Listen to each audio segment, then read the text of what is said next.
ಪ್ರೀತಿಸ್ತಾ ಇದ್ದೀನಿ. Hallelujah, hallelujah. ಯೇಸು ಕ್ರಿಸ್ತನ ಪ್ರೀತಿ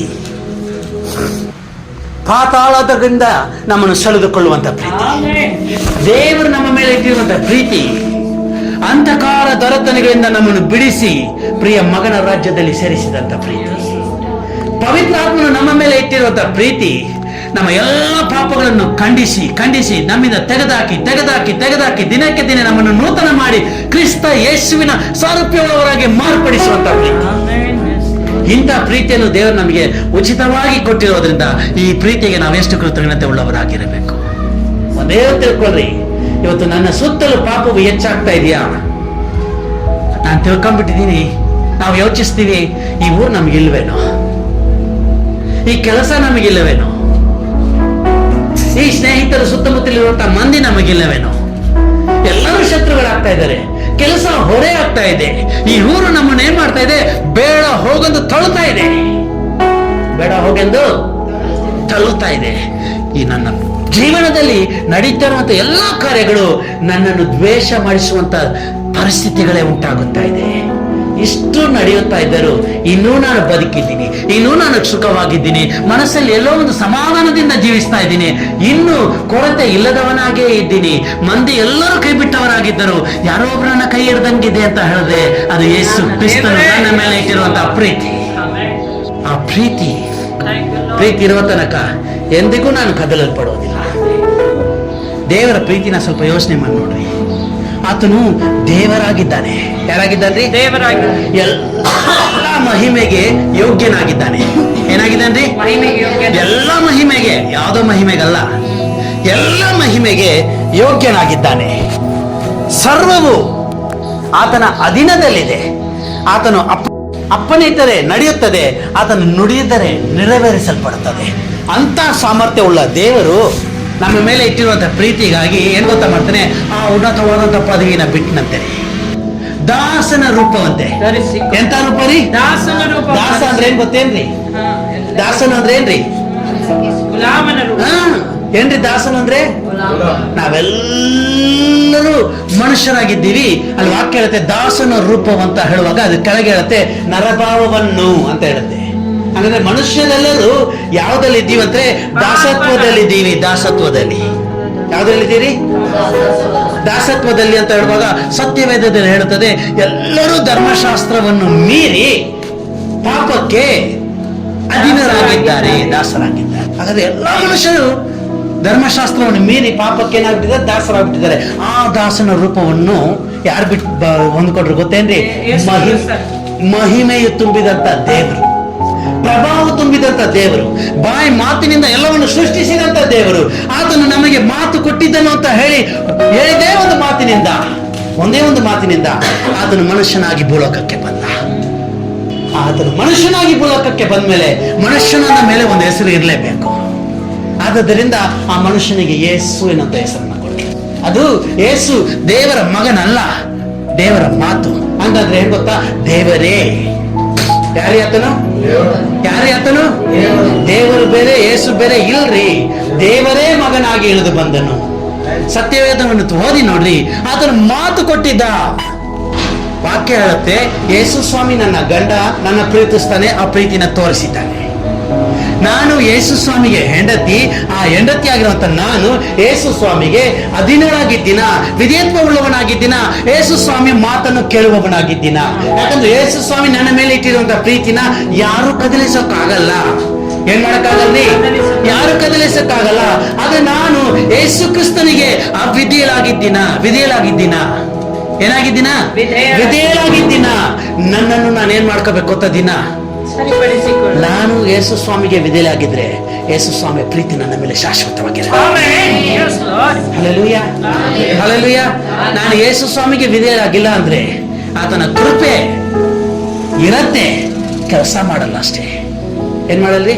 ನನ್ನ ಗಂಡ ಹೇಳ್ತಾನೆ ನೀನ್ ಮನೆಯಲ್ಲೇ ಇರು, ಎಲ್ಲಿಗೂ ಹೋಗ್ಬೇಡ, ಯಾರ ಹತ್ರ ಮಾತಾಡಬೇಡ, ನಿನ್ ಕೆಲಸ ನೀನ್ ನೋಡ್ಕೊಂಡಿರು ಅಂತ ಹೇಳ್ಬಿಟ್ಟು ಕೆಲ್ಸಕ್ಕೆ ಹೋಗ್ತಾನೆ. ಏನ್ ಮಾಡ್ತಾನ್ರಿ? ಹೇಳ್ತಾ ಹೋಗ್ತಾನೆ. ಇವಳೇನ್ ಗೊತ್ತಾ ಮಾಡ್ತಾಳೆ? ಆಯ್ತು ಅಂತ ಸ್ವಲ್ಪ ಹೊತ್ತಿರೋ ಕೆಲಸ ಎಲ್ಲ ಮಾಡ್ತಾಳೆ, ಮುಗಿಸ್ತಾಳೆ. ಆಮೇಲೆ ಏನ್ ಮಾಡೋಣ? ಕುತ್ಕೊಳ್ತಾಳೆ. ಬೋರ್ ಹೊಡಿಯತ್ತೆ. ಏನಾಗತ್ರಿ? ಒಂದು ಅರ್ಧ ತಾಸು ಕುತ್ಕೋಬಹುದು ಜಾಸ್ತಿ ಅಂದ್ರೆ. ಆಮೇಲೆ ನಿದ್ರೆ ಬಂದ್ರೆ ಒಂದೆರಡು ತಾಸು ನಿದ್ದೆ ಮಾಡಿ ಎದ್ದೇಳ್ಬೋದು. ಆಮೇಲೆ ಎದ್ದು ಕುತ್ಕೊಂಡ್ರೆ ಇನ್ನು ಸಂಜೆ ಆಗಿರಲ್ಲ, ಗಂಡ ಬಂದಿರಲ್ಲ, ಮೊಬೈಲ್ ತಗೊಳ್ತಾರೆ, ನಂಬರ್ ನೋಡ್ತಾರೆ, ಯಾರಿಗಚ್ಚನ್ನ ಇವತ್ತು ಏನ್ರಿ. ನೀವ್ ಯಾವಾಗ ಯಾರಿಗಚ್ಚನ್ನ ಅಂತ ಯೋಚನೆ ಮಾಡ್ತೀರೋ ಅವಾಗಲೇ ಸೈತಾನ್ ನಿನ್ನೊಳಗೆ ಎಂಟ್ರಿ ಆಗ್ಬಿಟ್ಟ. ಇದನ್ನ ಮಾತ್ರ ಚೆನ್ನಾಗಿ ತಿಳ್ಕೊಳ್ರಿ. ಏನಾದ್ರೂ ಕೆಲಸ ಇದ್ರೆ ಈ ಕೆಲಸಕ್ಕಾಗಿ ಹಚ್ಚಬೇಕು ಅಂದ್ರೆ ಸೈತಾನ್ ಬರಲ್ಲ. ಸುಮ್ಮನೆ ಕುತ್ಕೊಂಡು ಯಾರಿಗಚ್ಚನ್ನ ಅಂತ ಹೇಳಿದ್ರೆ ಖಂಡಿತ ಹೇಳ್ತೀನಿ, ಅಲ್ಲಿ 100% ಸೈತಾನ್ ಇರ್ತಾನೆ. ಅರ್ಥ ಆಯ್ತು? ಆಗಿಲ್ಲ? ಆಯ್ತು, ಹಚ್ಚನ ಫೋನ್, ಮಾತಾಡೋಣ. ಅವ್ರು ಮಾತಾಡ್ತಾ ಅವ್ರ ಬಗ್ಗೆ ಇವ್ರ ಬಗ್ಗೆ ಅವ್ರ ಬಗ್ಗೆ ಮಾತಾಡಿ ಕೆಲವೊಬ್ಬರ ಬಗ್ಗೆ ಇಳ್ದೇ ಇರೋದನ್ನ ಹೇಳ್ತಾರೆ, ಕೆಲವೊಬ್ಬರ ಬಗ್ಗೆ ಇದ್ದದ್ದನ್ನ ಹೇಳ್ತಾರೆ. ಇದ್ದದ್ದನ್ನು ಹೇಳುವಾಗಲೂ ಅವ್ರ ಮೇಲೆ ನಮಗೆ ಏನಾದ್ರು 10 ಸಂಘ ಆಗತ್ತೆ, ಇಳ್ದೇ ಇರೋದನ್ನ ಹೇಳಿದಾಗಲೂ ಅವ್ರ ಮೇಲೆ ನಮಗೆ 10 ಸಂಖ್ಯೆ ಆಗತ್ತೆ. ಅವ್ರನ್ನ ನೋಡಿದಾಗೆಲ್ಲ ನಮ್ಗೆ ಸಿಟ್ಟಿಲ್ ಬರಕ್ ಚಾಲು ಮಾಡುತ್ತೆ. ಅವ್ರ ಬಗ್ಗೆ ಯಾರಾದ್ರೂ ಹೇಳಿದ್ರೆ ಅವ್ರ ಬಗ್ಗೆ ಮಾತಾಡೋದು ಬೇಡ ಬಿಡು, ನಾನೆಲ್ಲ ಕೇಳಿದ್ದೀನಿ, ಎಲ್ಲ ಕೇಳಿದ್ದೀನಿ. ಅಷ್ಟು ಒಂದು ದ್ವೇಷ ನಿಮ್ಮೊಳಗೆ ಬರೋದಕ್ಕೆ ನೀವೇನು ದೊಡ್ಡ ತಪ್ಪೇನು ಮಾಡಿಲ್ಲ, ಒಂದೇ ಸಣ್ಣ ತಪ್ಪು ಅಷ್ಟೇ. ಯಾರ ಹತ್ರ ಮಾತಾಡಣ್ಣ ಅಲ್ವಾ? ನಿಮ್ಮ ಮನೇಲಿ ನನ್ಗೆ ಏನಾದ್ರು ಕೆಲಸ ಇದ್ರೆ, ನಿನ್ನ ಹತ್ರದಿಂದ ಏನಾದ್ರು ಕೆಲಸ ಇದ್ರೆ ಅವ ಫೋನ್ ಹಚ್ಚಿ ಇದು ಮಾಡವ ಅಂತ ಹೇಳ್ಬೋದು, ಅದು ತಪ್ಪಿಲ್ಲ. ಸುಮ್ಮನೆ ಆರಾಮಿದ್ದೀರಾ, ಏನ್ ಮಾಡ್ತಾ ಇದ್ದೀರಾ, ಅಡಿಗೆ ಮಾಡ್ತಾ ಇದ್ದೀರಾ? ಮಾಡ್ತಾ ಇದ್ದೀನಿ. ನಮ್ ಗಂಡ ನನ್ಗೆ ಸ್ವಲ್ಪ ಅವನ ಮೇಲೆ ಸಿಟ್ಟು ಬರೋ ಸ್ಟಾಲ್ ಇಲ್ಲಿ ನನಗೆ. ಅವ್ನು ಒಂದು ಕೆಲಸ ಮಾಡಲ್ಲ, 1.5 ತಿಂಗಳಾಯ್ತು ಕೆಲ್ಸಕ್ಕೆ ಹೋಗಿ ಅಂದಿರತ್ತೆ. ಅವನೇನಾದ್ರೂ ಮತ್ತೆ ಫೋನ್ ಹಚ್ಚಿದ್ರೆ ಆರಾಮಿದ್ಯಪ್ಪ ಅಂತ ಬಾಯಿಂದ ಹೇಳ್ತೀವಿ, ಹೃದಯದಿಂದ ಏನ್ ಗೊತ್ತ ಹೇಳ್ತೀವಿ, ಇವ್ನು ಇನ್ನು ಬದುಕಿದಾನೇನಾ. ತಂದೆ ತಾಯಿ ಮಾತನ್ನು ಕೇಳೋದೇ ಇಲ್ಲ, ಇವನು ಬೋದೇ ಲೇಸು ಅಂತ ಮನಸ್ಸಲ್ಲಿ ಅನ್ಕೊಳ್ತೀವಿ. ಆದ್ರೆ ಫೋನಲ್ಲಿ ಮಾತ್ರ ಆರಾಮಿದ್ದಾರೇನು. ಯಾಕೆ ಬೇಕ್ರಿ ನಿಮಗೆ ಇಂಥ ತಪ್ಪಾದ ಬಳೆಯಲ್ಲಿ ಹೋಗಿ ಸಿಕ್ಕಾಕೊಳ್ಳುವಂತ ಪರಿಸ್ಥಿತಿ? ದೇವರು ನನ್ನನ್ನು ಪ್ರೀತಿಸಿದ್ದಾನೆ. ಏನಾಗಿರ್ಬೇಕ್ರಿ? ವಿಧೇಯತೆಗಳಾಗಿರಬೇಕು. ಯಾಕಂದ್ರೆ ಸತ್ಯವೇದವು ಹಾಗೆ ಹೇಳುತ್ತೆ, ಗಂಡನು ಹೆಂಡತಿಯನ್ನು ಪ್ರೀತಿಸಬೇಕು, ಹೆಂಡತಿ ಗಂಡನಿಗೆ ವಿಧೇಯತ್ವಗಳಾಗಿರಬೇಕು. ಕರ್ತನು ಸಭೆಯನ್ನು ಹೇಗೆ ಪ್ರೀತಿಸಿದನೋ ಹಾಗೆ ನಾನು ಏನ್ ಮಾಡ್ತೀನಿ, ಗಂಡನು ನಿನ್ನನ್ನು ಪ್ರೀತಿಸುತ್ತಾನೆ. ಹಾಗಾದ್ರೆ ಸಭೆಯು ದೇವರಿಗೆ ಹೇಗೆ ವಿಧೇಯತ್ವವುಳ್ಳವರಾಗಿರಬೇಕು ಹಾಗೆ ಹೆಂಡತಿಗೆ ವಿಧೇಯತ್ವವುಳ್ಳವರಾಗಿರಬೇಕು. ನಮ್ಮ ಜೀವನದಲ್ಲಿ ಪ್ರೀತಿ ಅಂತ ಹೇಳಿದ್ರೆ 2 ರೀತಿಯಾದಂತ ಪ್ರೀತಿ. ಒಂದು ಬುದ್ಧಿ ಮಾಡುವಂತ ಪ್ರೀತಿ, ಒಂದು ದೇವರು ಕೊಟ್ಟಿರುವಂತ ಆತ್ಮದಲ್ಲಿ ಬರುವಂತ ಪ್ರೀತಿ. ದೇವರಿಂದ ಬರುವಂತ ಆತ್ಮ ಪ್ರೀತಿ ಇದೆ ನೋಡಿ, ಅದೆಲ್ಲರನ್ನ ಬದುಕಿಸ್ಬೇಕಂತ ನೋಡುತ್ತೆ. ಎಲ್ಲರನ್ನೂ ಬದುಕಿಸ್ಬೇಕು, ಎಲ್ಲರನ್ನೂ ಉದ್ಧರಿಸಬೇಕು, ಎಲ್ಲರನ್ನೂ ಕಾಪಾಡಬೇಕು, ಎಲ್ಲರನ್ನೂ ರಕ್ಷಣೆ ಮಾರ್ಗದಲ್ಲಿ ತರಬೇಕು. ಈ ಬುದ್ಧಿ ಮಾಡೋ ಪ್ರೀತಿ ಇದೆ ನೋಡಿ, ಈ ಬುದ್ಧಿ ಮಾಡುವಂತ ಪ್ರೀತಿ ಇದೆ ನೋಡಿ, ದಯವಿಟ್ಟು ನೋಡ್ಬೇಕು. ಈ ಬುದ್ಧಿ ಮಾಡುವಂತ ಪ್ರೀತಿ, ನಾನ್ ಚೆನ್ನಾಗಿರಬೇಕು, ನನ್ನ ನಿಮಿತ್ತ ಯಾರು ದುಃಖ ಪಟ್ರು ನನಗೆ ಚಿಂತೆ ಇಲ್ಲ, ಯಾರು ಒಳಸಾಗಿ ಹೋದ್ರು ಸರಿ, ಅಳಸಾಗಿ ಹೋದ್ರು ಸರಿ, ನಾನ್ ಚಿಂತೆ ಮಾಡೋದೇ ಇಲ್ಲ. ನಾನು ಮಾತ್ರ ಚೆನ್ನಾಗಿರಬೇಕು. ಸ್ವಾರ್ಥ ಪ್ರೀತಿ. ನನಗೆ ನೀನ್ ಸಹಾಯ ಮಾಡಿಲ್ವಾ, ಯಾರೋ ನೀನು ಸಹಾಯ ಮಾಡಿಯೋ ಮಾಡೋ ತನ ನಿನ್ ಫ್ರೆಂಡ್ ಕಣೋ, ನಿನ್ ತರ ಬೆಸ್ಟ್ ಫ್ರೆಂಡ್ ಯಾರಿಲ್ಲ. ಮಾಡಿದ್ಮೇಲೆ ಹೋಗ್ರಿ, ಅಲ್ಲ ಮಾಡಿದ್ಮೇಲೆ ಮತ್ತೆ ಬರ್ತಾನೆ, ಇನ್ನೇನಾದ್ರೂ ಹೆಲ್ಪ್ ಮಾಡ್ತಾನ. ಅವ್ನು ಮಾಡಿ ನೋಡ್ಬಿಟ್ಟು ಇವ್ನು ಇರೋದೇ ನನ್ನ ಹತ್ರ ದೋಚ್ಕೊಳ್ಳಕ್ಕೆ ಅಂತ ಅವ್ನಿಗೆ ಯಾವಾಗ ಬುದ್ಧಿ ಬರುತ್ತೆ, ಇವನು ಅವಾಗ ಶತ್ರು ಆಗ್ತಾನೆ. ನನ್ನ ಮೇಲೆ ಇಟ್ಟಿರುವಂತ ಪ್ರೀತಿ, ದೇವರು ನನ್ನ ಮೇಲೆ ಇಟ್ಟಿರುವಂತ ಪ್ರೀತಿ, ತಾನೇ ಮಗನಾಗಿ ಇಳಿದು ಬಂದಂತ ಮಗನಾಗಿ ಇಳಿದು ಬಂದದ್ದು ಮಾತ್ರವಿಲ್ಲ, ನಮ್ಮನ್ನು ಆತನ ಶರೀರದಲ್ಲಿ ಅಂಗಗಳಾಗಿ ಮಾರ್ಪಡಿಸಿದ. ಸತ್ಯವೇದ ಹಾಗೆ ಹೇಳುತ್ತದೆ, ಗಂಡ ಹೆಂಡತಿ ಅಂತ ಹೇಳಿದ್ರೆ ಇಬ್ಬರಲ್ಲ ಒಂದೇ ಆಗಿದ್ದಾರೆ. ಹಂಗಂದ್ರೆ ಏನ್ ಗೊತ್ತಾಗ್ತ, ನನಗೇನ್ ನಡೆಯುತ್ತೋ ಅದು ನಿನಗೇನಾದ್ರು ಮಾಡಿದ್ರೆ ಅದು ನನಗೆ. ನಿನಗೆ ಅವಮಾನ ಬಂತ, ಅವಮಾನ ನಿಂದಿಲ್ಲ. ಹಂಗಂದ್ರೆ ನಾನು ಎಲ್ಲಿರ್ಬೇಕು ಗೊತ್ತಾ, ಇವತ್ತು ಆತನ ಪ್ರೀತಿಯೊಳಗೆ ಇರಬೇಕು. ನಾವೆಲ್ಲಿರ್ಬೇಕ್ರಿ? ಯೇಸು ಕ್ರಿಸ್ತನ ಪ್ರೀತಿಯಲ್ಲಿರಬೇಕು. ಯಾಕಂದ್ರೆ ಸತ್ಯವೇದ ಹೇಳುತ್ತದೆ, ಪ್ರೀತಿ ಇಲ್ಲದವನು ದೇವರನ್ನು ಬಲ್ಲವನಲ್ಲ, ಯಾಕಂದರೆ ದೇವರು ಪ್ರೀತಿ ಸ್ವರೂಪಿಯಾಗಿದ್ದಾನೆ. ಎಷ್ಟು ಚೆನ್ನಾಗಿ ಅರ್ಥ ಆಯ್ತು. ಅದಕ್ಕೆ ವಾಕ್ಯ ಹೇಳುತ್ತೆ ನೋಡಿ, ಆತನು ನಮ್ಮನ್ನು ಪ್ರೀತಿಸುವುದರಿಂದ ಆತನು ಒಬ್ಬನೇ ಮಗನನ್ನು ಕೊಟ್ಟನು ಅಂತ ವಾಕ್ಯ ಹೇಳುತ್ತೆ. ಆತನು ಒಬ್ಬನೇ ಮಗನನ್ನು ಕೊಟ್ಟಿಲ್ಲ, ಆತನೇ ಮಗನಾಗಿ ಇಳಿದು ಬಂದಿದ್ದಾನ್ರಿ. ಅದಕ್ಕೆ ಒಬ್ಬನೇ ಮಗನನ್ನು ಕೊಟ್ಟನು ಅಂತ ಹೇಳಿದ್ರೆ ತನ್ನ ಸರ್ವಸ್ವವನ್ನೇ ಕೊಟ್ಬಿಟ್ನು ಅಂತ ಹೇಳುತ್ತೆ. ಯಾರಿಗಾಗಿ? ಪಾಪಿಗಳಿಗಾಗಿ, ನೀತಿವಂತರಿಗಾಗಿ ಅಲ್ರಿ, ಪಾಪಿಗಳಿಗಾಗಿ. ಯಾರಿಗಾಗ್ರಿ? ಚೆನ್ನಾಗಿ ಅರ್ಥ ಮಾಡ್ಕೊಳ್ಳಿ. ನಾವೆಲ್ಲ ಒಂದು ಕಾಲದಲ್ಲಿ ಪಾಪಿಗಳಾಗೆ ಇದ್ದೆವು. ಏನಾಗಿದ್ದೆವು? ಬೇಡದೇ ಇರುವಂತ ಕಾರ್ಯಗಳನ್ನು ಮಾಡುತ್ತಲೇ ಇದ್ದೆವು. ಈಗ ನಾವು ಅದರಿಂದ ಮಾರ್ಪಡದೇ ಇದ್ರೆ ಇನ್ನೂ ಅದರಲ್ಲೇ ಇದ್ದೀವಿ. ಮಾರ್ಪಟ್ಟಿದ್ದರೆ ಮಾತ್ರನೇ ಏನ್ರಿ ಎಷ್ಟು ಚೆನ್ನಾಗಿ ಅರ್ಥ ಆಯ್ತು, ಎಷ್ಟು ಚೆನ್ನಾಗಿ ಅರ್ಥ ಆಯ್ತು. ಹಾಗಾದ್ರೆ ಇವತ್ತು ನಾವು ನೀತಿವಂತರಾಗಿದ್ದೀವಿ ಅಂತ ಒಂದೇನು ತಿಳ್ಕೊಳ್ರಿ. ದೇವರು ನನ್ನನ್ನು ತನ್ನ ಮಗನ ಸಾರಿಕೊಳ್ಳುವನಾಗಿ ಮಾಡಿದ್ದಾನೆ. ಹಂಗಂದ್ರೆ ಏನ್ರಿ ಅರ್ಥ? ಮಗ ಯಾರ್ರಿ ಹಂಗಂದ್ರೆ? ದೇವರೇ. ಹಂಗಂದ್ರೆ ಆ ಮಗನ ಸಾರೂಪ್ಯ ಅಂದ್ರೆ ನಮ್ಮನ್ನು ದೇವರ ಸಾರೂಪ್ಯವಾಗಿಟ್ಟು ಮಾಡ್ಬೇಕಂತ ಬಯಸಿದ್ದಾರೆ. ದಯವಿಟ್ಟು ಈ ಬುದ್ಧಿ ಇದೆ ನೋಡಿ, ಬುದ್ಧಿ ಅದನ್ನ ನಿಷ್ಫಲ ಮಾಡ್ರಿ. ಏನ್ ಮಾಡ್ರಿ? ನಿಷ್ಫಲ ಮಾಡ್ರಿ. ಇಲ್ಲದಿದ್ದರೆ ನಮ್ಮ ಜೀವನದಲ್ಲಿ ನಾವಿನ್ನೂ ಅನುಭವಿಸಬೇಕಾಗಿರುವಂತ ಕಷ್ಟಗಳು ಅನೇಕವಿರುತ್ತವೆ. ಆದ್ರಿಂದ ನಾನು ಪಾರಾಗಬೇಕು ಅಂತ ಬಯಸಿದ್ರೆ ದಯವಿಟ್ಟು ಎಚ್ಚರಿಕೆ. ಒಂದೇ ನಾನು ಹೇಳ್ತೀನಿ, ದೇವ್ರು ನಮ್ಮ ಮೇಲೆ ಇಟ್ಟಿದ್ದಾನೆ. ಪಾಪವು ತಮ್ಮ ಸುತ್ತಲೂ ಹೆಚ್ಚಾಗ್ತಾ ಇದೆಯಾ? ಚಿಂತೆ ಮಾಡಬೇಕು. ವಾಕ್ಯ ಹೇಳುತ್ತೆ ರೋಮಪುರ ಬರೆದ ಪುಸ್ತಕದಲ್ಲಿ. ಆದ್ರಿ ಓದ್ರಿ ದಯವಿಟ್ಟು 20ನೇ ವಾಕ್ಯದಿಂದ. ಅಪರಾಧಗಳು ಹೆಚ್ಚಾಗಿ ಕಂಡು ಬರುವ ಹಾಗೆ ಧರ್ಮಶಾಸ್ತ್ರವು ಮಧ್ಯ ಬಂತು. ಆದರೆ ಪಾಪವು ಹೆಚ್ಚಿದಲ್ಲೇ ಕೃಪೆಯು ಎಷ್ಟು ಹೆಚ್ಚಾಗಿ ಪ್ರಬಲವಾಯಿತು. ಅಲ್ಲೆಲ್ಲೂಯ್ಯ, ಎಷ್ಟು ಚೆನ್ನಾಗಿ ಅರ್ಥ ಆಯ್ತು. ಪಾಪವು ಹೆಚ್ಚುವಲ್ಲಿಯೇ ದೇವರ ಕೃಪೆಯು ಏನಾಯ್ತಂತೆ? ಹೆಚ್ಚಾಗಿ ಪ್ರಬಲವಾಯಿತು. ಇಲ್ಲಿ ನೋಡ್ಬೇಕು, ಅದೇನ್ ವಾಕ್ಯ ಓದಿ ಈಗ ಸ್ವಲ್ಪ ಓದಕ್ಕೆ. ಅಪರಾಧಗಳು ಹೆಚ್ಚಾಗಿ ಕಂಡು ಬರುವ ಹಾಗೆ ಧರ್ಮಶಾಸ್ತ್ರವು ಮಧ್ಯ ಬಂತು. ಆದರೆ ಪಾಪವು ಹೆಚ್ಚಿದಲ್ಲೇ ಕೃಪೆಯು ಎಷ್ಟು ಹೆಚ್ಚಾಗಿ ಪ್ರಬಲವಾಯಿತು. ಪಾಪವು ಹೆಚ್ಚುವಲ್ಲೇ ಕೃಪೆಯು ಹೆಚ್ಚಾಗಿ ಪ್ರಬಲವಾಯಿತು. ಹಾಗಾದ್ರೆ ಇವತ್ತು ದೇವರು ಹೇಳ್ತಿದ್ದಾನೆ, ನಾನು ನಿಮ್ಮನ್ನು ಮೊದಲ ಗೀತಿಯಾಗಿ ಭೂಲೋಕದಲ್ಲಿ ಬಿಟ್ಟು ಹೋಗಿದ್ದೀನಿ. ನಾನು ಮತ್ತೆ ಖಂಡಿತ ಬಂದೇ ಬರ್ತೀನಿ. ಏನಕ್ಕೆ ಬರ್ತೀನಿ? ಕರ್ಕೊಂಡೋಗಕ್ಕೆ ಬಿಟ್ಟು ಹೋಗಿರೋದ್ರಿಂದ ನಿಮ್ಮನ್ನು ಅನಾಥಿಯಾಗಿ ಬಿಟ್ಟಿಲ್ಲ. ನನ್ನ ಕೃಪೆಯನ್ನು ನಿಮ್ಮ ಮೇಲೆ ಇಟ್ಟು ಬಿಟ್ಟು ಹೋಗಿದ್ದೀನಿ. ಈ ಲೋಕದಲ್ಲಿರುವಂತಹ ಪಾಪವು ನಿಮ್ಮ ಮೇಲೆ ಕಣ್ಣಾಕಿ ಸೆಳೆದುಕೊಂಡು ಸೈಡ್ಗೆ ಎಳಕೊಂಡು ಹೋಗ್ಬೇಕಂತ ಪ್ರಯತ್ನ ಮಾಡುತ್ತಿರುವಾಗ ಎಲ್ಲ ನನ್ನ ಕೃಪೆ ಮಧ್ಯ ಇದ್ದು ಕಾಪಾಡುತ್ತಲೇ ಇರುತ್ತದೆ. ಆತನ ಕೃಪೆ ಇರುವ ತನಕ ನೀವು ಸುರಕ್ಷಿತರಾಗಿರ್ತೀರಾ. ಯಾವತ್ತೂ ಆತನ ಕೃಪೆಯನ್ನು ದಾಟಿ ನೀವು ಹೊರಗೆ ಬರ್ತೀರಾ, ಆವಾಗ ನೀವು ಸಿಕ್ಕಾಕೊಳ್ತೀರಾ. ಈಗ ದೇವರು ಹೇಳ್ತಿದ್ದಾರೆ, ನಾನು ನಿಮಗೆ ಕೃಪೆಯನ್ನು ಹೆಚ್ಚು ಮಾಡಿದ್ದೀನಿ. ನನಗೆ ಗೊತ್ತು ನೀನು ಸುಂದರಿಯಾಗಿದ್ದಿ, ಏನಾಗಿದ್ದಿ? ಜ್ಞಾನಿಯಾಗಿದ್ದಿ, ಬೆಳೆ ಉಳ್ಳವಳಾಗಿದ್ದಿ, ಏನಾಗಿದ್ದಿ? ಈ ದೇಶಕ್ಕೆ ಯುವರಾಣಿಯಾಗಿದ್ದಿ. ಅಪಹರಿಸುವುದಕ್ಕೆ ಏನಿದ್ದಾರೆ? ತುಂಬಾ ಶತ್ರುಗಳಿದ್ದಾರೆ. ಯಾರು ಬೇಕಾದ್ರೂ ನಿನ್ನನ್ನು ಅಪಹರಿಸಬಹುದು. ಅದಕ್ಕೆ ನಾನೇನ್ ಮಾಡ್ತೀನಿ, ನಿನ್ನನ್ನು ಅಪಹರಿಸದಂತೆ, ಆ ಶತ್ರು ಒಳಗೆ ಬಾರದಂತೆ ನಾನೊಂದು ರೇಖೆನ ಹಾಕಿದ್ದೀನಿ. ಆ ರೇಖೆನ ನನ್ನ ಕೃಪೆ. ಏನ್ರಿ? ಕೃಪೆ. ಹಂಗಂದ್ರೆ ಏನ್ ಗೊತ್ತಾಗ್ತ? ಬಿದಿರಾಗಿರ್ರಿ, ಕೃಪೆ ನಿಮ್ಮನ್ನು ಕಾಯ್ತಾ ಇರುತ್ತೆ. ಅದನ್ನು ಹೇಳ್ತಾನೆ, ನನ್ನ ಕೃಪೆಯನ್ನು ಬಿಟ್ಟು ನೀನು ಹೊರಗೆ ಹೋಗ್ಬೇಡ ಅಂತ ಹೇಳಿದ್ರೆ ಆಯ್ತು, ಏನೇ ನಡೀಲಿ, ಏನಾದ್ರು ಗಾಯ ಆಯ್ತಾ ಇಲ್ಲೇ ಸಾಯ್ತೀನಿ ಬೇಕಾದ್ರೆ, ಆದ್ರೆ ಕೃಪೆ ಮಾತ್ರ ನಾನು ಬಿಟ್ಟು ದಾಟಿ ಹೋಗೋದಿಲ್ಲ. ಯಾಕಂದ್ರೆ ಆ ಕೃಪೆ ನನ್ನ ಮೇಲೆ ಇರುವಂತ ಪ್ರೀತಿಯಿಂದ ಹಾಕಲ್ಪಟ್ಟಿರುವಂತ ಕೃಪೆ. ನಾವೇನ್ ಮಾಡ್ಕೊಂಡ್ಬಿಡ್ತೀವಿ? ನನ್ನ ಮೇಲೆ ಹಾಕಲ್ಪಟ್ಟಂತ ಪ್ರೀತಿಯಿಂದ ಹಾಕಲ್ಪಟ್ಟಿದ್ದ ಕೃಪೆನ ನಾವೇನ್ ಅನ್ಕೊಂಡ್ಬಿಟ್ಟಿದೀವಿ? ನಿಬಂಧನೆ ಹಾಕಿದ್ದಾರೆ. ಏನ್ ಹಾಕಿದ್ದಾರೆ? ನಿಬಂಧನೆ ಹಾಕಿದ್ದಾರೆ. ನಾವೇನ್ ಗುಲಾಮ್ರೇನು ಇವ್ರ ಮಾತು ಕೇಳ್ಕೊಂಡಿರಕ್ಕ? ಫ್ರೀಡಮ್ ಇಲ್ವೇನು? ಸ್ವತಂತ್ರ ಇಲ್ವೇನು? ಅಲ್ಲಿ ತಿರುಗಾಡಬಾರ್ದೇನು? ದೋಸ್ತರ ಹತ್ರ ಹೋಗ್ಬಾರ್ದೇನು? ಇವ್ರ ಹತ್ರ ಮಾತಾಡಬಾರ್ದೇನು? ಯಾರಿಗ್ ಫೋನ್ ಹಚ್ಚೋಣಂತ ಯೋಚನೆ ಮಾಡಬಾರ್ದೇನು?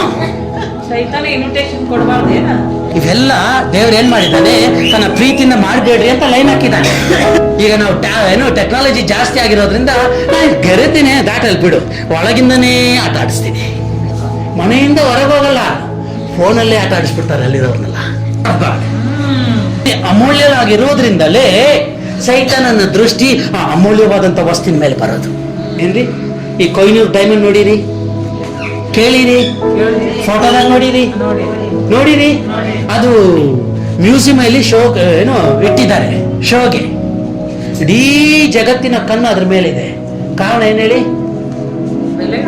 ಬೆಳೆ ಉಳ್ಳದ್ದು, ಪ್ರೆಷಸ್. ಆ ತರ ಬೇರೆನೆ ಮಾಡಕ್ಕೂ ಆಗಲ್ಲ, ಆ ತರ ಇಲ್ಲವೂ ಇಲ್ಲ. ಅಷ್ಟು ಪ್ರೆಷಸ್ ಆದದ್ದು. ಅದನ್ನ ನೋಡ್ಬೇಕಂದ್ರೆ ನೋಡಿ, ಮೊಬೈಲ್ ಅಲ್ಲಾದ್ರೂ ದಯವಿಟ್ಟು ಒಂದ್ಸಲ ನೋಡೋಣ ಅಂತ ಆನ್ ಮಾಡಿ ನೋಡ್ಬಿಡ್ತೀವಿ. ಪ್ರೆಷಸ್ ಸ್ಟೋನ್ ಮೇಲೆ ಎಷ್ಟು ಜನರು ಕಣ್ಣಿದೆ ಅಂತ ಹೇಳಿದ್ರೆ, ಇಡೀ ಜಗತ್ತಲ್ಲಿ ಕಳ್ಳರು ಯಾರೆಲ್ಲ ಇದಾರೋ ಎಲ್ಲರ ಕಣ್ಣ ಅದ್ರ ಮೇಲೆ ಇದೆ. ಇವತ್ತು ದೇವರ ದೃಷ್ಟಿಯಲ್ಲಿ ನೀವು ಅಲಕ್ಷ್ಯಸ್ ಅಂತ ಹೇಳುವಾಗ ನಿಮ್ಮ ಮೇಲೆ ಶತ್ರು ಕಳ್ಳರ ಕಣ್ಣು ಇದೆ. ಯಾರ ಕಣ್ಣು ಇರತ್ರಿ? ಕಳ್ಳರ ಕಣ್ಣು. ಆ ಡೈಮಂಡ್ ಮೇಲೆ ಕಳ್ಳರ ಕಣ್ಣು ಇದ್ದೇ ಇದ್ರು ಯಾರು ಅದನ್ನ ಇದುವರೆಗೂ ಮುಟ್ಟಕ್ಕಾಗಿಲ್ಲ. ಯಾರು ಅದನ್ನ ಏನೇನೋ ಪ್ಲಾನ್ ಮಾಡ್ತಾರಂತೆ, ಎಂತೆಂತ ಪ್ಲಾನ್ ಮಾಡ್ತಾರಂತೆ, ಎಷ್ಟೆಷ್ಟು ಟೆಕ್ನಾಲಜಿ ಯೂಸ್ ಮಾಡ್ತಾರಂತೆ. ಅದಕ್ಕಿಂತ 100ರಷ್ಟು ಟೆಕ್ನಾಲಜಿ ಅದನ್ನ ಕಾಪಾಡ್ಕೊಳ್ಳೋಕೆ ಅದನ್ನ ಕಾಪಾಡ್ತಿರೋರು ಮಾಡ್ತಾ ಇದ್ದಾರೆ.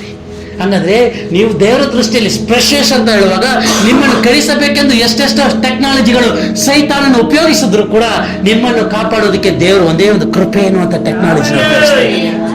ನೀವು ಆ ಕೃಪೆ ಒಳಗೆ ಸುರಕ್ಷಿತರಾಗಿರ್ರಿ ಅಂದ್ರೆ ನೀವೇ ಆ ಕೃಪೆ ಒಳಗಿಂದ ಹಿಂಗೆ ಕೈ ಹಾಕಿ ನೋಡೋದು ಹೊರಗೆ. ಜಗ್ಗಕ್ಕಾಗತ್ತ ನೋಡ್ಕೊಳ. ಈ ಝೂನಲ್ಲಿ ಪಿಂಜರದೊಳಗೆ ಸಿಂಹ ಹಾಕಿದ್ರು. ಇವೆಲ್ಲರೂ ಹೊರಗೆ ನಿಂತ್ಕೊಂಡು ದೂರ ನೋಡ್ತಾ ಇದ್ರು. ಒಬ್ಬ ಬಂದು ಅಂತ ಇದ್ದ. ಏನ್ ಮಾಡ್ತಾ ಇದ್ದೀರಿ? ಏನ್ ಮಾಡ್ತದ? ಕೈನ ಹಂಗೆ ಕೈ ಸಮೇತ ಚಕ್ಕ ಏನ್ ಬಿಡು, ಒಂದ್ಸರಿ ನಿನಗೆ ಲೆವೆಲ್ ದಾಟಿ ನಿನ್ ಕೈ ಬಿಡ್ತಾ ಇದ್ರೆ ನೀನ್ ಅಪಾಯದಲ್ಲಿ ಇದೆಯಾ? ಝೂನಲ್ಲಿ ಒಂದು ಇದಾಕಿರ್ತಾರೆ ಗೇಟು. ನೀವೇನ್ ಬೇಕಾದ್ರೂ ಮಾಡ್ಕೋಬಹುದು, ಎಷ್ಟು ಬೇಕಾದ್ರೂ ಆಡ್ಕೋಬಹುದು, ಅದ್ರ ಮುಂದೆ ಡ್ಯಾನ್ಸ್ ಬೇಕಾದ್ರೂ ಮಾಡ್ಬೋದು. ಆದ್ರೆ ಆ ಗೇಟ್ ನ ದಾಟಿ ಏನಾದ್ರು ಡ್ಯಾನ್ಸ್ ಗೀಸ್ ಮಾಡಕ್ ಹೋದ್ರೆ ಯಾವ್ದು ಜಾಸ್ತಿ ಆಡಿಸ್ತೀಯೋ ಅದನ್ನಿಲ್ಲ ಮಾಡ್ಬಿಡ್ತೆ. ಅರ್ಥ ಆಗ್ತದೆ ನಾನು ಹೇಳೋದು? ಹಾಗಾದ್ರೆ ದೇವರ ಕೃಪೆ ಇಷ್ಟೇ ನಿಮ್ಗೆ ಅಂತ ಕೊಟ್ಟಿರುವಾಗ ಆ ಕೃಪೆ ನಾವು ಮೀರಿ ನನಗೆಲ್ಲ ಗೊತ್ತು, ಹೆಂಗ್ ಬರ್ಬೇಕಂತ ಗೊತ್ತು, ಯಾವ ಟೈಮಲ್ಲಿ ಯೇಸು ಸ್ವಾಮಿ ಹತ್ರ ಕ್ಷಮಾಪಣೆ ಕೇಳ್ಬಿಡ್ಬೇಕನ್ನೋದು ಗೊತ್ತು. ಅದಕ್ಕೆ ಮುಂಚೆ ನಾನು ಏನ್ ಮಾಡ್ತೀನಿ, ಆಟ ಆಡಿಸ್ತೀನಿ ಅಂತ ಆಡಿದ್ರೆ ಒಂದು ಕಳ್ಕೊಂಡ್ ಬರ್ಬೇಕಾಗತ್ತೆ. ಎಚ್ಚರಿಕೆ. ನಮ್ಗೆ ದೇವ್ರು ಏನ್ ಮಾಡಿದ್ದಾನೆ? ಪಾಪವು ಹೆಚ್ಚಾಗ್ತಾ ಇರುವಲ್ಲಿ ಕೃಪೆಯು ಮತ್ತಷ್ಟು ಹೆಚ್ಚಾಗಿ ಅದನ್ನು ಪ್ರಬಲಪಡಿಸುತ್ತಿದ್ದಾನೆ. ಆ ಕೃಪೆ ಒಳಗೆ ಇರ್ರಿ ಅಂತ ಹೇಳಿದ್ರೆ, ಇಲ್ಲ ನಾನು ಹೊರಗೆ ಹೋಗ್ತೀನಿ ಅಂತ ಹೇಳಿದ್ರೆ ಅದು ಬಂಗಾರದ ಜಿಂಕೆ ಆಗಿದ್ರು ನಿನ್ಗೆ ಅಪಾಯನೇ. ಎಷ್ಟು ಚೆನ್ನಾಗಿ ಅರ್ಥ ಆಯ್ತು? ಎಷ್ಟು ಚೆನ್ನಾಗಿ ಅರ್ಥ ಆಯ್ತು? ನಮ್ಮ ಜೀವನ ಸುರಕ್ಷಿತವಾಗಿರಬೇಕು ಅಂತ ಹೇಳಿದ್ರೆ we must live inside the grace of God. Otherwise ಇಲ್ಲದಿದ್ದರೆ ನಮ್ಮ ಜೀವನ ಏನವ? ನಮ್ಮ ಜೀವನ ಏನ್ರಿ? ಕೆಳಗೆ ಒಂದು ಬೆಂಕಿಯ ಕಂಡ ಇದೆ, ಅದೇ ನಮ್ಗೆ ಲೆಕ್ಕ. ಕೆರೆ, ಅದು ಬೆಂಕಿಯ ಕೆರೆ ಅಂತ್ರಿ. ಆರಲಾರದೇ ಇರುವಂತ ಬೆಂಕಿಯ ಕೆರೆ ಅಂತ್ರಿ. ಅಲ್ಲಿ ಹುಳ ಸಾಯೋದೇ ಇಲ್ವಂತೆ, ಕಡಿಯುವ ಹುಳ ಸಾಯೋದೇ ಇಲ್ವಂತೆ, ಉರಿಯುವ ಬೆಂಕಿ ಆರುವುದೇ ಇಲ್ಲಂತೆ. ಶಾಶ್ವತವಾಗಿ ಸಾವಿರ ವರ್ಷ ಉರಿತಾನೇ ಇರತ್ತಂತೆ. ಶಾಶ್ವತವಾಗಿ ಸಾವಿರ ವರ್ಷ ಹುಳ ಹಿಂಗೆ ನರಳ್ತಾನೆ ಇರ್ಬೇಕಂತೆ. ಆ ನರಳುವಂತ ಜೀವನವನ್ನು ನಾವು ಜೀವಿಸಬಾರ್ದಂತ ಒಂದೇ ಒಂದು ಉದ್ದೇಶದಿಂದಲೇ ಯೇಸು ಕ್ರಿಸ್ತನ ಭೂಲೋಕಕ್ಕೆ ನಮ್ಮನ್ನು ಕಾಪಾಡೋದಕ್ಕೆ ಬಂದಿರೋದು. ನಮ್ಮ ಮೇಲೆ ಪ್ರೀತಿ ಇಟ್ಟಿದ್ದಾನೆ, ಅದಕ್ಕೆ ರೀ. ಆ ಪ್ರೀತಿನ ಬಿಟ್ಬಿಟ್ಟು ಎಲ್ಲ ನನಗೇ ಒಂದು ಬಾರ್ಡರ್ ಇದೆ ಅಂತ ಹಾಕೊಂಡ್ರೆ ಪರಿಸ್ಥಿತಿಗಳು ಬದಲಾಗುತ್ತದೆ. ಎಷ್ಟು ಜನಕ್ಕೆ ಅರ್ಥ ಆಯ್ತು? ಎಷ್ಟು ಜನಕ್ಕೆ ಅರ್ಥ ಆಯ್ತು? ಯಾಕಂದ್ರೆ ಆತನ ನಮ್ಮ ಮೇಲೆ ಇಟ್ಟಿರುವಂತ ಪ್ರೀತಿ ಉನ್ನತವಾದದ್ದು. ಎಂತ ಪ್ರೀತಿ ರೀ? ಎಂತ ಪ್ರೀತಿ ರೀ? ಬಾಯಿರೋರ್ ಮಾತ್ರ ಎಂತ ಪ್ರೀತಿ ರೀ? ಉನ್ನತವಾದಂತ ಪ್ರೀತಿ. ಆ ಪ್ರೀತಿಯಲ್ಲಿ ನಾವು ನೆಲೆಗೊಂಡಿರಬೇಕೆನ್ನುವುದೇ ದೇವರ ಚಿತ್ತವಾಗಿದೆ. ಆ ಪ್ರೀತಿಗಾಗಿ ನಾವು ಜೀವಿಸಬೇಕೆನ್ನುವುದೇ ದೇವರ ಚಿತ್ತವಾಗಿದೆ. ಅದಕ್ಕೆ ಪೌಲನು ಧೈರ್ಯವಾಗಿ ಹೇಳ್ತಾನೆ, ಇಂಥ ಒಂದು ಕ್ರಿಸ್ತನ ಪ್ರೀತಿಯಿಂದ ನನ್ನನ್ನು ಎಲ್ಲಿದ್ದೀರಾ ವಾಕ್ಯ? 8ನೇ ಅಧ್ಯಾಯ, ರೋಮಪುರ ಬರೆದ ಪುಸ್ತಕ 8ನೇ ಅಧ್ಯಾಯ. ಹಾಗಾದರೆ ಈ ವಿಷಯಗಳಲ್ಲಿ ನಾವು ಏನು ಹೇಳೋಣ? ದೇವರು ನಮ್ಮ ಕಡೆ ಇದ್ದರೆ ನಮ್ಮನ್ನು ಎದುರಿಸುವವರು ಯಾರು? ಸ್ವಂತ ಮಗನನ್ನು ಉಳಿಸಿಕೊಳ್ಳದೆ ಆತನನ್ನು ನಮ್ಮೆಲ್ಲರಿಗೋಸ್ಕರ ಒಪ್ಪಿಸಿಕೊಟ್ಟನಲ್ಲ. ನೋಡಿ, ಸ್ವಂತ ಮಗನನ್ನು ಅಂತ ಹೇಳಿದ್ರೆ ಚೆನ್ನಾಗಿ ತಿಳ್ಕೊಳ್ರಿ. ಆತನನ್ನೇ ಏನ್ ಮಾಡ್ನಂತೆ? ನಿನಗಾಗಿ ನನಗಾಗಿ. ಅವ ನೀನು ಜೈಲಲ್ಲಿ ಇದ್ಬಿಡು, ಏನ ನಿನಗಾಗಿ ನನ್ನನ್ನು ಕೊಡ್ತೀನಿ ಅಂತ ನೀನು ಹೋಗ್ತೀಯನ? ನನ್ನ ಮಗ ಅಲ್ಲೇ ಸಾಯಿ ಅಂತ ಬಿಡ್ತೀವಿ, ಹೌದೇ ಇಲ್ವಾ? ಬಿಡ್ತೀವ ಬಿಡಲ್ವಾ? ಯಾಕೆ? ಹಾಗಾದ್ರೆ ನಾವು ಅಷ್ಟು ತಪ್ಪುಗಳನ್ನು ಮಾಡಿ ಸೆರೆಗೆ ಹೋಗ್ಬೇಕಾಗಿರೋರೆ ಪಾಪಿಗಳೇ. ನಮ್ಮನ್ನು ಬಿಡುಗಡೆ ಮಾಡೋದಕ್ಕಾಗಿ ಮಹಿಮೆಯಾದಂತ ಪದವಿ ಏನಾದ ಎಲ್ಲಿದ್ಬಿಟ್ವಿ? ಎಲ್ಲಿದ್ದೀವಿ ನಾವೀಗ? ಪಾಪ ಎನ್ನುವಂತ ಜೈಲಲ್ಲಿ ಇದ್ದೀವಿ. ಯಾವ ಜೈಲಲ್ಲಿ ಇದ್ವಿ? ಇದ್ವಾ ಇಲ್ವಾ? ನಾವೇನು ಹುಟ್ಟಿದ ತಕ್ಷಣ ನೀತಿವಂತರೇನು? ಮನುಷ್ಯನ ಹೊಟ್ಟೆ ಒಳಗೆ ಹುಟ್ಟಿವಿ. ಮನುಷ್ಯನ ಚೆನ್ನಾಗಿ ಅರ್ಥ ಆಯ್ತು. ಹಾಗಾದ್ರೆ ತಾಯಿನ ಗರ್ಭದಿಂದಲೇ ನಾನು ಪಾಪ ಮಾಡಿದವನಾಗ ಹೊರಗೆ ಬರ್ತಿದ್ದೀನಿ. ಹಾಗಾದ್ರೆ ನಾನು ಹುಟ್ಟಿದಾಗಲೇ ಪಾಪಿ. ಬೆಳೀತಾ ಇಲ್ದಿರೋದೆಲ್ಲ ತುಂಬಿಸ್ಕೊಂಡು ಇನ್ನೂ ದೊಡ್ಡ ಪಾಪಿ ಆಗಿವಿ. ಅವ್ರದ್ದು ನೋಡಿಸ್ ಕೆಲವೊಂದು ಕಳ್ತು ಇನ್ನೂ ದೊಡ್ಡ ಪಾಪಿ ಆಗಿವಿ. ಅವ್ರ ತರನೇ ಸ್ವಲ್ಪ ಮಾಡಿ ನರಕಕ್ಕೆ ಬಾಗಿಲು ಓಪನ್ ಮಾಡ್ಕೊಂಡ್ಬಿಟ್ವಿ. ಅಂತ ಜೀವನ ನಾವು ಜೀವಿಸ್ತಾ ಇದ್ದಾಗ ನನ್ನ ಮೇಲೆ ಒಬ್ಬ ಪ್ರೀತಿ ಇಟ್ಟು ಭೂಲೋಕಕ್ಕೆ ಇಳಿದು ಬಂದು, ಹಂಗಂದ್ರೆ ನನ್ನ ಮೇಲೆ ಒಬ್ಬ ಪ್ರೀತಿಯನ್ನಿಟ್ಟು ತನ್ನ ಮಹಿಮಾ ಪದವಿಯನ್ನು ಬಿಟ್ಟು ಆತನೇ ಮಹಾನ ರೂಪವನ್ನು ಧರಿಸಿಕೊಂಡು ಭೂಲೋಕಕ್ಕೆ ಬಂದನು ಅಂತ ಹೇಳಿದ್ರೆ, ಮಗನನ್ನೇ ಕೊಟ್ಟ ಮೇಲೆ ಓದ್ರಿ ಮುಂದೋದ್ರಿ. ಮಗನನ್ನು ಕೊಟ್ಟ ಮೇಲೆ ಹಾ. ಸಮಸ್ತವನ್ನು ನಮಗೆ ದಯಪಾಲಿಸದೇ ಇರುವನೇ. ನೋಡ್ರಿ, ಈ ಭೂಮಿಯಲ್ಲಿ ಎಲ್ಲವೂ ಆತನಿದೆ, ಭೂಮಿಯಲ್ಲಿ ಎಲ್ಲವೂ ಆತನದೇ. ಆತನೇ ಭೂಲೋಕದಲ್ಲಿ ಮಗನಾಗಿ ಇಳಿದು ಬಂದ್ಬಿಟ್ಟ. ಆತನ ಮಗನಾಗಿ ಇಳಿದು ಬಂದ್ಬಿಟ್ಟ ಮೇಲೆ ಆತನನ್ನು ಗಟ್ಟಿಯಾಗಿ ಹಿಡಿದುಕೊಂಡು, ನೀನೇ ನನಗೆ ಸಾಕು, ನಿನ್ನನ್ನು ಬಿಟ್ಟರೆ ಬೇರೆ ನನಗೆ ಬೇಡ ಅಂತ ಹೇಳಿ ಆತನನ್ನು ಗಟ್ಟಿಯಾಗಿ ಹಿಡಿದುಕೊಂಡ್ರೆ ಸಮಸ್ತವು ನಿಮ್ಮದೇ. ಏನ್ರಿ, ನನಗೇನ್ ಸಿಕ್ಕುದು ಸಿಕ್ಲಾರ್ದೆ ಹೋದ್ರು ನನಗೆ ನೀವೊಬ್ಬರೇ ಸಾಕು ಅಂತ ಹೇಳ್ಕೊಂಡ್ರೆ ಸಮಸ್ತವ ನಿಮ್ಮದೇ. ಅದು ಬಿಟ್ಬಿಟ್ಟು ನನಗೆ ಅದು ಬೇಕು, ಇವನು ಬೇಕು, ಅದು ಏನು ಇಂಥದ್ದು ಬೇಕು ಅಂತ ನಾವು ಅದನ್ನ ನೋಡ್ಕೊಂಡು ಹೋದ್ರೆ ಹೆಂಗ್ ಗೊತ್ತಾ ಹೇಳ್ತೀನಿ, ಸಮಸ್ತವ ನಂದೇ, ಆದ್ರೆ ನೀನ್ ನನ್ನ ಹತ್ರ ಬರ್ಲಾರ್ದೆ, ನನ್ನ ಹತ್ರ ಬರ್ಲಾರ್ದೆ, ನನ್ನ ಹತ್ರ ಬರ್ಲಾರ್ದೆ. ಇಲ್ಲಿ ನೋಡಿ ಅವ, ಇಲ್ಲಿ ಮುಂದೆ ನೋಡ್ರಿ, ಈ ಮೇಡಮ್ ತುಂಬಾ ಶ್ರೀಮಂತರು. ಈಗ ಒಂದು BMW ಕಾರ್ ಇಟ್ಕೊಂಡಿದ್ದಾರೆ ಅಂತ ಇಟ್ಕೊಳ್ಳಿ, ಏನ್ರಿ, BMW ಕಾರ್ ಇಟ್ಕೊಂಡಿದ್ದಾರೆ ಅಂತ ಇಟ್ಕೊಳ್ಳಿ. ನನ್ಗೆ ಆ BMW ಕಾರ್ ಓಡಿಸ್ಬೇಕಂದ್ರೆ ನಾನು ಯಾರ ಹತ್ರ ಹೋಗ್ಬೇಕು ಗೊತ್ತಾ, ಆ ಅಕ್ಕ ಹತ್ರ ಹೋಗ್ಬೇಕು, ಪ್ರೀತಿನ ಮಾತಾಡ್ಬೇಕು, ಅವ್ರ ಪ್ರೀತಿನ ನಾವು ಗಳಿಸ್ಕೋಬೇಕು. ಅವಾಗ ಏನ್ ಮಾಡ್ತಾರೆ, ಬಾರವ ಎಲ್ಲಾದ್ರೂ ಹೋಗೋವಾಗ ಕರ್ಕೊಂಡು ಹೋಗ್ತಾರೆ. ಅದನ್ನ ಬಿಟ್ಬಿಟ್ಟು ಕಾರ್ ಹತ್ರ ನಿಂತ್ಕೊಂತಾರೆ. ಕಾರ್ ಹತ್ರ ನಿಂತ್ಕೊಂಡಿದ್ದನ್ನ ಅವ್ರಿಗೆ ಯಾರು ಓನರ್ ಅಂತ ಗೊತ್ತಿಲ್ಲ, ಅವರೇ ಬಂದಾಗ ಯಾಕ್ರಿ ಕಾರ್ ಮುಟ್ತೀರಾ ಅಂತ ಬೇರೆ ಕೇಳೋದು. ಕಾರ್ ಹತ್ರ ನಿಂತ್ಕೊಂಡು ಅವರಿಗೆ ಜೋರ್ ಮಾಡಿದಾಗ ಅವನೇನ್ ಗೊತ್ತಾ ಮಾಡ್ತಾನೆ, away from my vehicle, don't touch my vehicle, you have no rights because you have no mercy. ಓಡಿಸ್ಬಿಟ್ಟು ಏನ್ ಮಾಡ್ತಾನೆ ಗೊತ್ತೇನ್ರಿ, ಅಲ್ಲಿಂದ ಹೋಗ್ಬಿಡ್ತಾನೆ. ಮತ್ತೆ ಯಾವತ್ತಾದ್ರೂ ನೀನು ಆ ಕಾರಲ್ಲಿ ಕುತ್ಕೋಬೇಕಂದ್ರೂ ಆಗೋದೇ ಇಲ್ಲ. ಯಾವ್ದನ್ನ ಹಿಡ್ಕೊಂಡಿರಿ ನೀವು? ಯೇಸು ಸ್ವಾಮಿ ಹೇಳ್ತಾರೆ, ಸಮಸ್ತವೂ ನಂದೇ, ಸಮಸ್ತವೂ ನಂದೇ. ನಿಮಗೆ ಬೇಕಂದ್ರೆ ಫಸ್ಟ್ ಪ್ಲೀಸ್ ಮೀ, ನನ್ನನ್ನು ನನಗೆ ವಿಧೇಯರಾಗಿರ್ರಿ. ಏನಾಗಿರ್ರಿ? ಎಷ್ಟು ಚೆನ್ನಾಗಿ ಅರ್ಥ ಆಯ್ತು. ನೀವು ಕೇಳೋದಕ್ಕಿಂತ ಹೆಚ್ಚಾದದ್ದು ನಾನು ಕೊಡೋದಿಕ್ಕೆ ರೆಡಿ, ಆದ್ರೆ ಪ್ಲೀಸ್ ಮೀ ಹಂಗಂದ್ರೆ ಏನ್ರಿ, ನನ್ನನ್ನು ಮೆಚ್ಚಿಸು, ಹಂಗಂದ್ರೆ ಏನ್ರಿ, ನನಗೆ ವಿಧೇಯರಾಗಿರ್ರಿ. ಇದನ್ನೇ ಅಂತಾನೆ ನಮ್ಗೆ ಆಜ್ಞೆ ಕೊಟ್ಟಿದ್ದಾನೆ ದೇವರು. ಸಿಂಪಲ್ ಆಜ್ಞೆ, ಎರಡನೇ ಆಜ್ಞೆ ಇಲ್ಲ ನಮಗೆ. ಹೆಂಡತಿಯರೇ ನಿಮ್ಮ ಗಂಡಂದಿಯರಿಗೆ ಅಧೀನರಾಗಿರ್ರಿ. ಹಂಗಂದ್ರೆ ಸಭೆಯೇ ನಿನ್ನ ಯಜಮಾನನಾಗಿರುವಂತ ಮೊದಲಿಂಗನಿಗೆ ಅಧೀನನಾಗಿರು. ಅದು ಬಿಟ್ಬಿಟ್ಟು ನಾನು ನಿಮ್ಗೆ ಅಧೀನನೇ, ಆದ್ರೆ ಇದು ಸಿಕ್ಕರು ಚಳ ಇರುತ್ತೆ, ಅದಕ್ಕೆ ನಮ್ಗೆ ಏನು ಸಿಗಲ್ಲ.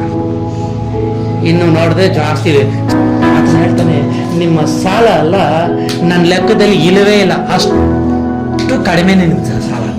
ಕೋಟಿ ಕೋಟಿ ಕೋಟಿ ಇದ್ರು ನಾನು ತೀರ್ಸಕ್ ರೆಡಿ, ನೀವು ನನ್ನನ್ನು ಮೆಚ್ಚಿಸಿರಿ. ಹಂಗಂದ್ರೆ ಮೆಚ್ಚಿಸೋದಕ್ಕೆ ಒಂದೇ ದಾರ, ವಿಧೇಯರಾಗಿರ್ರಿ.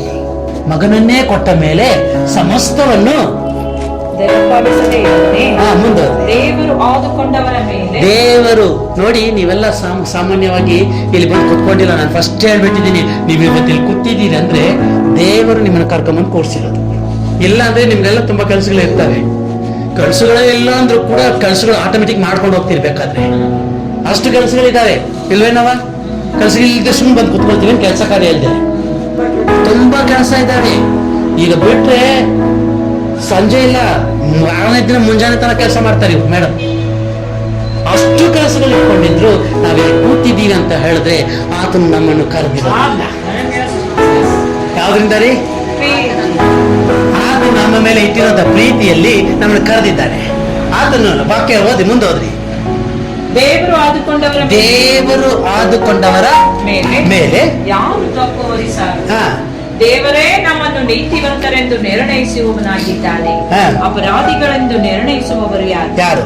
ಕ್ರಿಸ್ತ ಯೇಸು ಮರಣವನ್ನು ಹೊಂದಿದ್ದಲ್ಲದೆ ಜೀವಿತನಾಗಿ ಎದ್ದು ದೇವರ ಬಲಗಡೆಯಲ್ಲಿದ್ದು ನಮಗೋಸ್ಕರ ಬೇಡುವವನಾಗಿದ್ದಾನೆ. ಕ್ರಿಸ್ತನ ಪ್ರೀತಿಯಿಂದ ನಮ್ಮನ್ನು ಆದರಿಸುವವರು ಯಾರು? ನೋಡಿ, ವಾಕ್ಯ ಹೇಳುತ್ತೆ, ಕ್ರಿಸ್ತ ಯೇಸು ಜೀವಿತನಾಗಿ ಎದ್ದಂತೆ. ಏನ್ರಿ ಓದಿದ್ರಿ ಬೈಬಲ್ ಅಲ್ಲಿ? ಕ್ರಿಸ್ತ ಯೇಸು ಜೀವಿತನಾಗಿ ಎದ್ದಂತೆ. ಹಂಗಂದ್ರೆ ಏನ್ ಗೊತ್ತಾರ್ಥ? ಆತನ ಯಾವಾಗ ಜೀವಿತನಾಗಿ ಎದ್ನೋ ಆತನ ಜೀವದಿಂದ ನಾವು ಜೀವಿತರಾಗಿದ್ದೀವಿ. ಏನಾಗಿದ್ದೀವಿ? ನಾವು ಜೀವಿತರಾಗಿದ್ದೀವಿ. ಆತನು ಪರಲೋಕಕ್ಕೆ ಹೋಗ್ಬಿಟ್ಟ, ನಾವಿನ್ನು ಭೂಲೋಕದಲ್ಲಿದ್ದೀವಿ. ಇನ್ನೊಂದು ವಿಷಯ ಚೆನ್ನಾಗಿ ತಿಳ್ಕೊಳ್ರಿ, ಆತನು ಪರಲೋಕಕ್ಕೆ ಹೋಗ್ಬಿಟ್ಟ, ನಾವು ಭೂಲೋಕದಲ್ಲಿ ಇದ್ದೀವಿ ಅಂತ ಹೇಳಿದ್ರು ನಮ್ಮ ಜೀವವು ಕ್ರಿಸ್ತ ಯೇಸುವಿನೊಂದಿಗೆ ದೇವರಲ್ಲಿ ಮರೆಯಾಗಲ್ಪಟ್ಟಿದೆ. ಹಾಗಾದ್ರೆ ನನ್ನ ಜೀವವನ್ನು ಕೂಡ ಆತನು ಏನ್ ಮಾಡಿದ್ದಾನೆ, ಆತನೊಂದಿಗೆ ಸೇರಿಸ್ಕೊಂಡಿದ್ದಾನೆ. ಆದದ್ರಿಂದ ಆತನ ಪ್ರೀತಿ ನನ್ನ ಮೇಲೆ ಇದೆ ನೋಡಿ, ಆ ಪ್ರೀತಿ ಯಾರು ನನ್ನಿಂದ ಕಸ್ಕೊಳಕ್ಕಾಗಲ್ರಿ. ಎಷ್ಟು ಚೆನ್ನಾಗಿ ಅರ್ಥ ಆಯ್ತು, ಎಷ್ಟು ಚೆನ್ನಾಗಿ ಅರ್ಥ ಆಯ್ತು. ನೀನು ನನ್ನವಳೇ ಅಂತ ಫಿಕ್ಸ್ ಮಾಡ್ಕೊಂಡು ಹೋಗ್ಬಿಟ್ಟಿದ್ದಾರೆ. ಏನ್ ಮಾಡ್ಕೊಂಡು ಹೋಗಿದ್ದಾರೆ? ಎಂಗೇಜ್ಮೆಂಟ್ ಅಂತ ಗೊತ್ತೇನ್ರಿ? ತೀರ್ಮಾನಿಸಿದ್ದಾರೆ. ಬಂದು 4 ಜನ ಮುಂದೆ ನಿಂತು ಎಲ್ಲರ ಮುಂದೆ ಉಂಗುರ ಹಾಕಿ ನೀನ್ ನನ್ನವಳೇ, ಇನ್ಮೇಲೆ ಯಾರ ಹತ್ರ ಹೋಗಂಗಿಲ್ಲ ಅಂತ ಫಿಕ್ಸ್ ಮಾಡ್ಕೊಂಡು ಹೋಗಿದ್ದಾರೆ. ಬಿಟ್ಟು ಹೋಗಿದ ತಕ್ಷಣ ಅಲ್ಲಿಂದ ನಿಮ್ಮ ಹತ್ರ ಕನೆಕ್ಷನ್ ಕಟ್ ಮಾಡಿಲ್ಲ. ಏನ್ ಮಾಡಿಲ್ರಿ? ಮದುವೆ ಯಾವತ್ತನವನ್ನು ಸಿದ್ಧಪಡಿಸ್ತಿದ್ದಾನೆ ಆತನು. ಮದುವೆ ದಿನಗಳ ಹತ್ರ ಬರ್ತಾ ಇದೆ, ಏನೇನೆಲ್ಲ ಅರೇಂಜ್ ಮಾಡಬೇಕು, ಏನೇನೆಲ್ಲ ಮಾಡಬೇಕು, ಹೇಗೆಲ್ಲ ಮದುವೆ ಮಾಡಬೇಕು, ಎಂತೆಲ್ಲ ಕಾರ್ಯಗಳನ್ನು ನಡೆಸ್ಬೇಕನ್ನುವಂತ ಪ್ಲಾನ್ ಮಾಡ್ಕೊಂಡು ಆತನು ಕೆಲಸ ಮಾಡ್ತಿದ್ದಾನೆ. ಕೆಲಸ ಮಾಡ್ತಾ ಇದ್ರು ಕೂಡ ಖಂಡಿತ ಹೇಳ್ತೀನಿ, ನಿಮ್ಮನ್ನ ಮರ್ತಿಲ್ಲ. ಆತನ ಅಷ್ಟು ಕೆಲಸ ಮಾಡ್ತಾ ಇದ್ದಾನೆ ಅಂತ ಹೇಳಿದ್ರೆ ಒಂದೇ ಒಂದು ಕಾರಣ, ಎಷ್ಟು ಚೆನ್ನಾಗಿ ಅರ್ಥ ಆಯ್ತು. ಆದ್ರೆ ಇಲ್ಲಿ ಕುತ್ಕೊಂಡು ಆತ ನಮಗೆ ಇದೆಲ್ಲ ಮಾಡ್ತಾ ಇದ್ದಾನೆ ಅನ್ನುವಂತ ಯೋಚನೆ ಬಿಟ್ಬಿಟ್ಟು ಅವ್ರ ಹತ್ರ ಇವ್ರ ಹತ್ರ ಇವನ್ ಮೇಲೆ ಅವನ ಮೇಲೆ ಆ ವಸ್ತಿನ ಮೇಲೆ ಈ ವಸ್ತಿನ ಮೇಲೆ ನಾನು ಕಣ್ಣಾಗ್ತಾ ಇದ್ರೆ ಇವತ್ತು ಲಗ್ನ ಮದುವೆ ಔತಣವನ್ನು ಆತನು ಸಿದ್ಧಪಡಿಸ್ತಾ ಇರೋದೇ ನಿಮ್ನ ಕಣ್ಣು ಹಾಕೋದಕ್ಕೆ. 100ಗೆ 100% ಇದು ಸತ್ಯ. ಆತನು ನನ್ನನ್ನು ಕರ್ಕೊಂಡು ಹೋಗೋದಿಕ್ಕೆ ಬರುವಾಗ ನಾನು ಆತನೊಂದಿಗೆ ಹೋಗೋದಿಕ್ಕೆ ಸಿದ್ಧವಾಗಿದ್ದೀನ. ಆತ ನನಗೆ ಪ್ರೀತಿಯನ್ನು ಕೊಟ್ಟಿದ್ದಾನಲ್ಲ, ನಾನು ಆತನಿಗೆ ವಿಧೇಯನಾಗಿದ್ದೀನ. ಎಷ್ಟು ಚೆನ್ನಾಗಿ ಅರ್ಥ ಆಯ್ತು. ನೀನು ಗಂಡು ಎನ್ನುವುದಂತ ಮಾತು ಅಲ್ರಿ, ಇಲ್ಲವೇ ಇಲ್ಲ ಆ ಮಾತುಗಳು. ನೀನು ಸಭೆ ಎನ್ನುವಂತ ಮಾತೆ, ನೀನು ಸಭೆ ಎನ್ನುವಂತ ಮಾತೆ. ಸಭೆ ಅಂದರೆ ಕ್ರಿಸ್ತನಿಗೆ ವಿಧೇಯರಾಗಬೇಕು. ಯಾರಿಗೆ ವಿಧೇಯರಾಗಬೇಕ್ರಿ? ವಿಧೇಯರಾಗಿಲ್ಲ ಅಂದ್ರೆ ನೀನು ಸಭೆ ಅಲ್ಲ. ಚೆನ್ನಾಗಿ ಅರ್ಥ ಆಗ್ತದೆ. ಒಂದ್ಸರಿ ನೋಡಿ, ಈ ಕಣ್ ಕಾಣ್ಲಾರ್ದೆ ಹೋಗ್ಬಿಡ್ತಂತ ಇಟ್ಕೊಳ್ಳಿ, ಯಾರೋ ಡ್ಯಾಮೇಜ್ ಮಾಡ್ಬಿಟ್ರು ಅಂತ ಕಣ್ ಕಾಣ್ಲಾರ್ದೆ ಹೋಗ್ಬಿಡ್ತು. ಇನ್ಮೇಲೆ ನಾವು ಹಂಗೆ ಇದ್ಬಿಡ್ತೀನಿ ಅಂತ ತೀರ್ಮಾನ ಮಾಡ್ತೀರೇನ್ರಿ? ನೀವೇನ್ ಮಾಡ್ತೀರಿ? ಹೆಂಗಾದ್ರೂ ಒಂದು ಹೊಸ ಕಣ್ಣು ಹಾಕೊಳ್ಳೋಣ ಅಂತ ಪ್ಲಾನ್ ಮಾಡ್ತೀರಿ ಅಲ್ಲ? ಎಲ್ಲಿ ಸಿಗತ್ತೆ ಅಂತ ಐ ಡೊನೇಷನ್ಗೆ ಅಪ್ಲಿಕೇಶನ್ ಹಾಕಿ ಬರ್ತೀರಿ. ಅವ್ರು ಐ ಸಿಕ್ಕಿದಾಗ ಹೇಳ್ತಾರೆ, ಕಣ್ಣಿಗೆ ರೆಡಿ ಆಗಿದೆ, ಬಂದು ಹಾಕೊಳ್ರಿ. ನೀವೇನ್ ಮಾಡ್ತೀರಾ? ಖುಷಿಯಾಗಿ ಹೋಗಿ ಹಾಕೊಳ್ತೀರಾ. ಈ ಕಣ್ಣ ಏನ್ ಮಾಡ್ತೀರಾ? ಡ್ಯಾಮೇಜ್ ಆಗಿರೋದನ್ನ ಉಪಯೋಗಕ್ಕೆ ಬಾರದೇ ಇರುವಂತ ಡೆಡ್ ಸೆಲ್ ಅನ್ನ, ಉಪಯೋಗಕ್ಕೆ ಬಾರದೇ ಇರುವಂತ ಡೆಡ್ ಪಾರ್ಟ್ ಆಫ್ ದ ಬಾಡಿಯನ್ನ ಏನ್ ಮಾಡ್ತಾನೆ ಗೊತ್ತೇನ್ರಿ? ಕೆತ್ತಾಕ್ಬಿಡ್ತೀವಿ. ಉಪಯೋಗಕ್ಕೆ ಬರುವಂತ ಜೀವವುಳ್ಳ ಕ್ರಿಯೆ ಮಾಡುವಂತ ಕಣ್ಗಳನ್ನ ಆತನು ತುಂಬಿಸ್ಕೊಂತಾನೆ. ಹಾಗಾದ್ರೆ ನೀವು ಕ್ರಿಸ್ತ ಯೇಸುವಿನಲ್ಲಿ ಅಂಗಗಳಾಗಿದ್ದು ಉಪಯೋಗಕ್ಕೆ ಬಾರದೇ ಇದ್ದರೆ ಆತನು ಅಪ್ಲಿಕೇಶನ್ ಹಾಕ್ಬಿಡ್ತಾನೆ, ಇದು ನನಗೆ ಬೇಡ, ರಿಪ್ಲೇಸ್ ಇಟ್, ನಾನು ಬೇರೆ ಒಂದು ಹೆಂಗ್ ಜೀವಿಸ್ತಾ ಇದ್ದೀನಿ? ದೇವರು ನನಗಾಗಿ ಮಗನ, ಮನುಷ್ಯನು ನಾನು ದೇವರಿಗಾಗಿ. ದೇವರ ಮಗನಿಗೆ ಆಗ್ಬಾರ್ದೇನ್ರಿ? ಚೆನ್ನಾಗಿ ಅರ್ಥ ಮಾಡ್ಕೊಳ್ರಿ. ದೇವರು ನನಗಾಗಿ ಮಗನಾಗೋದಿಕ್ಕೆ ಏನ್ ಬಿಟ್ಟಾರಿ? ಸಮಸ್ತವನ್ನು ಬಿಟ್ಟ. ಈಗ ನಾನು ದೇವರ ಮೊದಲಿಗೆ ಆಗೋದಿಕ್ಕೆ ಏನ್ ಬಿಟ್ಟೀನಿ? ನೀವೆಲ್ಲ ಅಮೂಲ್ಯರು. ನಾನು ಎಂಗೇಜ್ಮೆಂಟ್ ಮಾಡಿರುವಂತ ಮೊದಲ ಗೆದ್ದಿಗಳು. ನಾನು ನಿಮಗೆ ಒಂದೇ ಒಂದು ಆಜ್ಞೆ ಕೊಟ್ಟಿದ್ದೀನಿ, ನನಗೆ ವಿಧೇಯತ್ವ ಉಳ್ಳವರಾಗಿರ್ರಿ. ಏನಾಗಿರ್ರಿ? ವಿಧೇಯತ್ವ ಉಳ್ಳವರಾಗಿರಿ, ಸಾಕು. ನಾನು ಏನ್ ಹೇಳಿದ್ದೀನಿ ಅದನ್ನ ಮಾಡ್ಕೊಂಡು ಹೋಗ್ತಾ ಇರ್ರಿ. ಅದನ್ನ ಬಿಟ್ಟು ದಯವಿಟ್ಟು ನನ್ನ ಕೃಪೆನ್ ಬಿಟ್ಟು ಹೊರಗೆ ಹೋಗ್ಬೇಡ್ರಿ. ಯಾವ್ದನ್ ಬಿಟ್ಟವ? ಕೃಪೆನ್ ಬಿಟ್ಟು ಹೊರಗೆ ಹೋದ್ರೆ ಹಿಂದ್ಗಡೆ ಒಬ್ಬ ಹಗ್ಗ ಇಟ್ಕೊಂಡು ರೆಡಿಯಾಗಿ ನಿಂತಿರ್ತಾನೆ. ಏನ್ರಿ? ಹಗ್ಗ ಇಟ್ಕೊಂಡು ರೆಡಿಯಾಗಿ ನಿಂತಿರ್ತಾನೆ. ಒಂದ್ಸರಿ ಹಗ್ಗ ಹಾಕ್ಬಿಟ್ರೆ ಅಲ್ಲಿ ಯುದ್ಧಗಳು ನಡಿಬೇಕಾಗತ್ತೆ. ಕೃಪೆ ಏನು ಪಾಪವು ಹೆಚ್ಚುತ್ತಲೇ, ಆತನ ಕೃಪೆ ಹೆಚ್ಚಾಗಿ ಪ್ರಬಲವಾಗುತ್ತದೆ ಅಂತ ಹೇಳಿದ್ರೆ ನನಗೆ ಎಷ್ಟು ಅವಮಾನ ಬರ್ತಾ ಇದೆಯೋ ಆತನ ಕೃಪೆ ನನಗೆ ಅಷ್ಟು ಮಾನವನ್ನು ಉಂಟು ಮಾಡುತ್ತಾ ಇದೆ. ಚೆನ್ನಾಗಿ ಅರ್ಥ ಮಾಡ್ಕೊಳ್ರಿ. ಇವತ್ತು ದೇವರ ವಾಕ್ಯದೊಳಗೆ ಬಂದ್ಬಿಡ್ರಿ, ಕೃಪೆ ಒಳಗೆ ಸ್ಥಿರವಾಗಿ ನಿಂತ್ಕೊಳ್ರಿ. ಇವ್ರ ಮಾತುಗಳನ್ನ ಕೇಳಬೇಡ್ರಿ. ಮಂದಿಯ ಮಾತನ್ನು ಕೇಳುವವನು ಒಬ್ಬನು ಪರಲೋಕಕ್ಕೆ ಹೋಗಿಲ್ಲ. ಭೂಲೋಕದಲ್ಲಿ ಬೇಕಾದ್ರೆ ಉದ್ಧಾರ ಆಗ್ಬೋದು, ಅದೇ ಪರಲೋಕಕ್ಕೆ ಹೋಗಿಲ್ಲ. ದೇವರ ಮಾತನ್ನು ಕೇಳಿದ ಎಲ್ಲೋಗಿಲ್ರಿ? ಎಂತ ಅನುಮಾನ? ದೇವರ ಮಾತನ್ನು ಕೇಳಬೇಕಾ? ಮನುಷ್ಯರನ್ನು ಮೆಚ್ಚಿಸಬೇಕಾ? ದೇವರನ್ನು ಮೆಚ್ಚಿಸಬೇಕಾ? ದಯವಿಟ್ಟು ಹೇಳ್ತೀನಿ, ಇವನು ದೇವರ ಮಕ್ಕಳಾಗಿದ್ರೆ ಸಭೆಯಲ್ಲಿ ಕೂತಿರ್ಬೇಕು. ಎಲ್ಲಿ ಕೂತಿರ್ಬೇಕ್ರಿ? ದೇವರ ಮಗುವಾಗಿದ್ದರೆ ದೇವರು ಕೊಟ್ಟಿರುವಂತ ಕೃಪೆನ ದಾಟಿ ಹೊರಗೆ ಹೋಗಲಾರ್ದೆ. ದೇವರನ್ನು ಪ್ರೀತಿಸುವುದಾದರೆ ದೇವರು ನನಗೆ ಹೇಳಿರುವಂತ ಮಾತುಗಳಿಗೆ ನಾನೇನಾಗಿರ್ಬೇಕು? ಇಷ್ಟೇ ರೀ. ನೀನು ವಿಧೇಯಲಾಗಿದ್ರೆ ನೀನು ಹೊರಗೆ ಹೋಗೋದಿಲ್ಲ, ಸಭೆಯಲ್ಲೇ ಕೂತಿರ್ತೀಯ. ಎಲ್ಲ ಒಂದೇ ಒಂದು ಭಾಗ, ಇದ್ರಲ್ಲಿ ಬಂದು ಅಡಗತ್ತೆ. ಯಾರಿಗಚ್ಚನ ಬೇಡ್ರಿ, 100% ಅದು ನಿಮಗೆ ಅಪಾಯ. ಯಾವ್ದಾದ್ರೂ ನಿಮಗೆ ಫೋನ್ ಬಂದ್ರೆ ಅವ್ರದ್ದು ಏನ್ ಮಾತಾಡೋಣ ಯೋಚನೆ ಮಾಡಬೇಡ್ರಿ. ಏನಾದ್ರು ಮ್ಯಾಟ್ರ್ ಇದ್ರೆ ಮಾತಾಡ್ರಿ, ಇಲ್ಲಾಂದ್ರೆ ಕಟ್ ಮಾಡ್ರಿ ಲೈನು. ಅದು ನಿಮಗೆ ಅಪಾಯವಾಗತ್ತೆ. ಯಾಕಂದ್ರೆ ಇವತ್ತು ತುಂಬಾ ಫಾಸ್ಟ್ ಆಗಿ ಸೈತಾನನ ಟೆಕ್ನಾಲಜಿ ಮೂಲಕ, ಯಾವ್ದ್ರ ಮೂಲಕ ರೀ? ಲೇಟೆಸ್ಟ್ ಟೆಕ್ನಾಲಜಿ ಮೂಲಕ ದುರಾಲೋಚನೆಗಳನ್ನು ತಂದು ದುರ್ಮಾರ್ಗದಲ್ಲಿ ನಡೆಸಿಕೊಂಡು ಹೋಗಿ ದುಷ್ಟತನದೊಂದಿಗೆ ಸೇರಿಸ್ಬಿಡುತ್ತೆ, ದುರಾತ್ಮಗಳೊಂದಿಗೆ ಸೇರಿಸ್ಬಿಡುತ್ತೆ. ಅದರಿಂದ ತಪ್ಪಿಸ್ಕೋಬೇಕಂದ್ರೆ ಎಷ್ಟೇ ಹಿಂಸೆಗಳು ಬಂದರೂ ಚಿಂತಿಲ್ಲ, ಎಷ್ಟೇ ತೊಂದರೆಗಳು ಬಂದರೂ ಚಿಂತಿಲ್ಲ, ನಾನು ಕ್ರಿಸ್ತನಿಗೆ ವಿಧೇಯನಾಗಿರುತ್ತೀನಿ. ಯಾಕಂದ್ರೆ ಆತ ನನ್ನನ್ನು ಏನ್ ಮಾಡಿದ್ದಾನೆ ಗೊತ್ತಾ? ಪ್ರೀತಿಸಿದ್ದಾನೆ. ಆತನ ಪ್ರೀತಿಯಿಂದ ನನ್ನನ್ನು ಅಗಲಿಸೋದು ಕೊನೆಯದಾಗ ವಾಕ್ಯ ಓದಿ ನಾವು ಮುಗಿಸನ್ರಿ ದಯವಿಟ್ಟು. ರೋಮಪುರ ಬರೆದ ಪುಸ್ತಕದಲ್ಲಿ ಅದೇ 8ನೇ ಅಧ್ಯಾಯ ಕೆಳಗೋದ್ರಿ. ಅನ್ನವಿಲ್ಲದಿರುವುದು, ವಸ್ತ್ರವಿಲ್ಲದಿರುವುದು, ಗಂಡಾಂತರವು, ಖಡ್ಗವು, ದೇವರೇ ನಾವು ನಿನ್ನ ನಿಮಿತ್ತ ದಿನವೆಲ್ಲ ಕೊಲೆಗೆ ಗುರಿಯಾಗಿದ್ದೇವೆ, ಜನರು ನಮ್ಮನ್ನು ಕೈಕುರಿಗಳಂತೆ ಎಣಿಸಿದರು ಎಂಬುದಾಗಿ ಬರೆದಿರುವಂತೆ ಆಗುತ್ತದಲ್ಲ. ಇದು ಅರ್ಥ ಆಯ್ತೇನ್ರಿ ನಿಮ್ಗ? ಜನರು ನಮ್ಮನ್ನು ಏನಾಗಿ ಎಣಿಸ್ತಾ ಇದ್ದಾರೆ? ಕೈಗುರಿಗಳ. ಯೇಸು ಸ್ವಾಮಿ ನಂಬಾರೆ, ಇವ್ರ ಜೀವನದಲ್ಲೇ ಏನೂ ನಡೀತಾ ಇಲ್ಲ. ನಿಜವಾಗಿ ಇವ್ರ ಜೊತೆಲಿ ಯೇಸು ಇದ್ದಾರ? ಇವ್ರನ್ನೇನ್ ಮಾಡೋಣ? ಕೊಯ್ದು ತಿನ್ಬಿಡೋಣ ಬಾತಲ್ಲಿ. ಮೂಲಕವಾಗಿ ನಾವು ಈ ಎಲ್ಲ ವಿಷಯಗಳಲ್ಲಿ ಪೂರ್ಣ ಜಯಶಾಲಿಗಳಾಗುತ್ತೇವೆ. ಹೇಗೆಂದರೆ ಮರಣವಾಗಲಿ, ಜೀವವಾಗಲಿ, ದೇವದೂತರಾಗಲಿ, ದುರಾತ್ಮಗಳಾಗಲಿ, ಈಗಿನ ಸಂಗತಿಗಳಾಗಲಿ, ಮುಂದಣ ಸಂಗತಿಗಳಾಗಲಿ, ಮಹತ್ವಗಳಾಗಲಿ, ಮೇಲನ ಲೋಕವಾಗಲಿ, ಕೆಳಗಣ ಲೋಕವಾಗಲಿ, ಬೇರೆ ಯಾವ ಸೃಷ್ಟಿಯಾಗಲಿ ನಮ್ಮನ್ನು ನಮ್ಮ ಕರ್ತನಾದ ಯೇಸು ಕ್ರಿಸ್ತನಲ್ಲಿ ತೋರಿ ಬಂದ ದೇವರ ಪ್ರೀತಿಯಿಂದ ಅಗಲಿಸಲಾರವೆಂದು ನನಗೆ ನಿಶ್ಚಯ ಉಂಟು. ದೇವರ ಪ್ರೀತಿಯಿಂದ ನಿಮ್ಮನ್ನ ಯಾರು ಅಗಲಿಸಕ್ಕಾಗಲ್ಲ ಅಂತ ನಿಶ್ಚಯ ಎಷ್ಟು ಚೆನ್ನಾಗಿದೆ. ಆ ನಿಶ್ಚಯ ನಿಮ್ಗೆ ಇರ್ಬೇಕಂದ್ರೆ ನೀವು ವಿಧೇಯರಾಗಿರ್ಬೇಕು. ಸುಮ್ಮನೆ ಕೈ ಎತ್ತದಲ್ರಿ, ನಾನು ವಿಧೇಯರಾಗಿದ್ದೆ ತೋರಿಸಿ. ನೀವು ವಿಧೇಯರಾಗಿದ್ರೆ ನಿಮ್ಮ ಮೇಲೆ ಕ್ರಿಸ್ತ ಯೇಸುವಿನ ಮೂಲಕ ದೇವರಿಟ್ಟಿರುವಂತಹ ಪ್ರೀತಿ ಯಾರಿಂದಲೂ ತೆಗೆದುಹಾಕೋಕ್ಕಾಗಲ್ಲ. ಖಂಡಿತ ಹೇಳ್ತೀನಿ, ರಕ್ಷಣೆ ನಿಮಗೆ ಸ್ವಂತವಾದ. ರಕ್ಷಣೆ ನಿಮಗೆ ಎಷ್ಟು ಚೆನ್ನಾಗಿ, ಆ ರಕ್ಷಣೆ ನನಗೆ ಸ್ವಂತವಾಗಬೇಕಾಗಿದೆ. ಇವತ್ತಿನಿಂದ ಏನ್ ಮಾಡೋಣ? ವಿಧೇಯರಾಗಿ ಕಲ್ತ್ಕೊಂಡ್ಬಿಡೋಣ. ದೇವ್ರು ಏನಾದ್ರೂ ಇದನ್ನ ಮಾಡಬೇಡ ಅಂತ ಹೇಳಿದ್ರೆ ಬೈಬಲಲ್ಲಿ ಬಿಟ್ಟು ಬಿಡೋಣ. ಇದನ್ನ ನೋಡ್ಬೇಡ ಅಂತ ಹೇಳಿದ್ರೆ ಬಿಟ್ಟು ಬಿಡೋಣ. ಈ ಸ್ಥಳಕ್ಕೆ ಹೋಗ್ಬಾರ್ದು ಅಂತ ಹೇಳಿದ್ರೆ ಬಿಟ್ಟು ಬಿಡೋಣ. ಇದನ್ನು ಮಾತಾಡಬೇಡ ಅಂತ ಹೇಳಿದ್ರೆ ಬಿಟ್ಟು ಬಿಡೋಣ.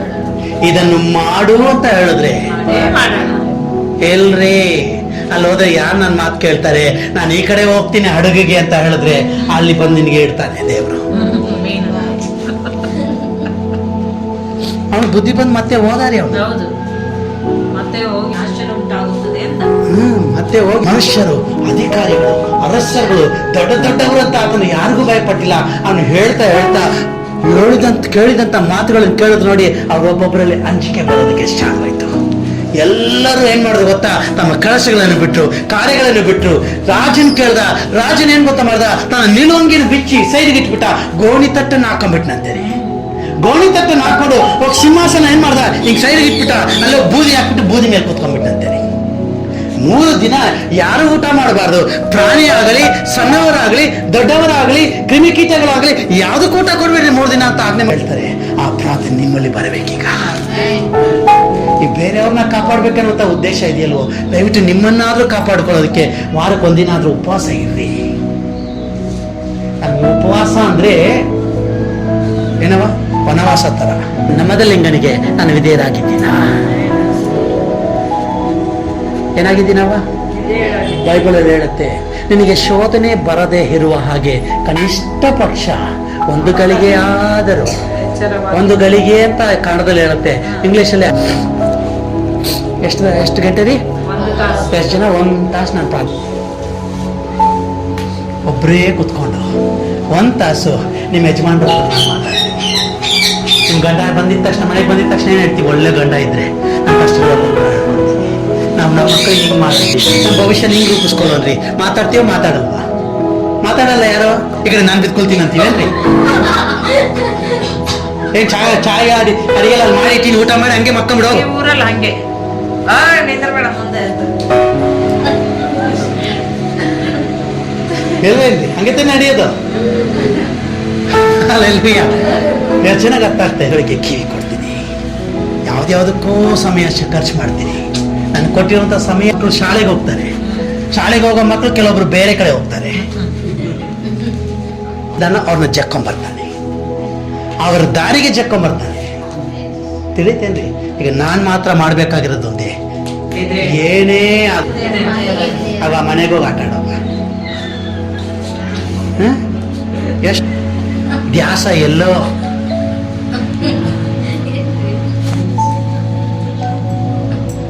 ಇನ್ನು 4,000 ವರ್ಷಗಳ ಹಿಂದೆ ಹೋಗ್ಬೇಕು. ಈಗ 4,000 ವರ್ಷ ದಾಟಿ ಬಂದಿರೋದ್ರಿಂದ ಈಗ ಸಭೆಯಲ್ಲಿ ಹೋಗಿ ಸಪ್ರೇಟ್ ಆಗಿ ಕುತ್ಕೊಳ್ಬೇಕಾಗಲ್ಲ. ಸಭೆಯಲ್ಲೇ ಹೋಗಿ ಕುತ್ಕೋಬೇಕು. ಎಲ್ಲಿ ಕುತ್ಕೋಬೇಕ್ರಿ? ಸಭೆಯಲ್ಲೇ ಕುತ್ಕೋಬೇಕು. ಸಭೆಯಲ್ಲಿ ಒಬ್ರನ್ನ ಒಬ್ರು ಪ್ರೀತಿಸ್ಬೇಕು. ಹಂಗಂದ್ರೆ ಏನ್ ಗೊತ್ತಾ? ನಾನು ದೇವ್ರ ರಾಜ್ಯಕ್ಕೆ ಹೋಗ್ತೀನಿ, ನೀನು ದೇವ್ರ ರಾಜ್ಯಕ್ಕೆ ಬಾ, ಸೈಡ್ಗೆಲ್ಲಾದ್ರೂ ಓಡೋಗ್ಬಿಡೋಣ ಅಂತೆಲ್ಲ ಪ್ರೀತಿಸೋದು. ದೇವರ ನಾಮವನ್ನು ಮಹಿಮೆಪಡಿಸೋದಕ್ಕಾಗಿ ಜೀವಿಸೋಣ. ನಾವು ಪ್ರೀತಿಸ್ಬೇಕಂತ ಹೇಳಿದ ತಕ್ಷಣ ಆ ಕಡೆ ಬೆಂಗಳೂರು ಕಡೆ ತುಂಬಾ ನಡೀತವೆ. ಆ ಕಡೆ ಹುಡುಗರು ಹುಡುಗಿ ಸೆಟ್ ಮಾಡ್ಕೊಂಡ್ಬಿಡ್ತಾರೆ.